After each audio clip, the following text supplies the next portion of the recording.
Hello viewers, সবাই কেমন আছেন? আশা করি অনেক ভালো আছেন। আমিও অনেক ভালো আছি। আজকের ভিডিওতে আমরা দেখব অপু বিশ্বাস বলেন শাকিব খানের প্রতি জয়ের অনেক টান, তিনি আন্দোলনে নামবেন এই নিয়ে। সো ভিউয়ার্স, পুরো ভিডিওটি দেখুন, চ্যানেলটি সাবস্ক্রাইব করে দিন। ডালিউড অভিনেত্রী অপু বিশ্বাস সম্প্রতি এক সাক্ষাৎকারে বলেছেন, জয়কে বিদেশ পাঠানোর সিদ্ধান্তটা আমার ও তার বাবার দুজনের পক্ষ থেকেই ছিল, কিন্তু জয় ওর বাবাকে ছাড়া থাকতে পারবে না বলে জানিয়েছে, ফলে এই সিদ্ধান্ত থেকে আমরা সরে আসছি। অপু বিশ্বাস আরো বলেন, আসলে জয় ওর বাবাকে প্রচন্ড ভালোবাসে, ওর বাবাও ওকে প্রচন্ড ভালোবাসে। তিনি বলেন, জয় জানিয়েছে বাবাকে ছেড়ে বিদেশে গিয়ে তার পক্ষে থাকা সম্ভব নয়, তাই ওর বাবাও সেটি মেনে নিয়েছে। বলা যায় খুশি হয়েছে, কেননা দুজন দুজনকে ছাড়াই থাকতে পারে না বলে জানান অপু বিশ্বাস। একটু মজার সুরে অভিনেত্রী বলেন, জয়ের চোখে পৃথিবীর সেরা হিরো ওর বাবা।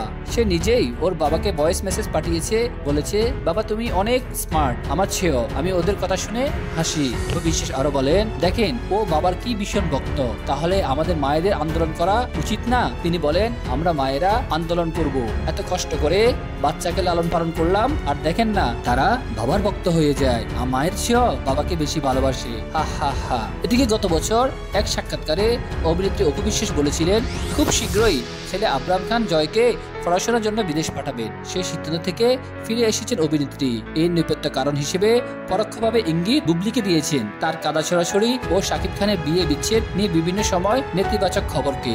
সেই সময় অপু বিশ্বাস আরো বলেন, এখানে কিছু নোংরা জিনিস দ্রুত ছড়িয়ে পড়ছে, যা ওদের জীবনে প্রভাব পড়তে পারে, ফলে বাচ্চারা মানসিকভাবে হালকা হয়ে যায়। তাই আমার কাছে মনে হয় খুব তাড়াতাড়ি জয়ের দেশের বাইরে যাওয়া উচিত। যখন চিন্তা করেছি জয়কে বিদেশ পাঠাবো, তখন খুব বেশি খারাপ লাগেনি, কিন্তু যতদিন যাচ্ছে ততই খারাপ লাগছে। তবে খারাপ লাগলেও কিছুই করার নেই, সন্তানের ভবিষ্যৎ গড়ার দায়িত্ব তো বাবা মায়েরই বলে জানান তিনি। সেই সিদ্ধান্ত থেকে সরে এসে নতুন বছরের শুরুতেই অপু জানালেন, জয়কে বিদেশ পাঠানো নিয়ে তার চিন্তা ভাবনায় পরিবর্তন এসেছে। এর কারণ বাবা ছেলের মধুর সম্পর্ক। সো ভিউয়ার্স, আপনাদের কি অভিমত তা অবশ্যই আমাদের কমেন্ট সেকশনে জানিয়ে দিন। আর পরবর্তী আপডেট পেতে আমাদের সাথেই থাকুন, চ্যানেলটিকে সাবস্ক্রাইব করুন। ধন্যবাদ।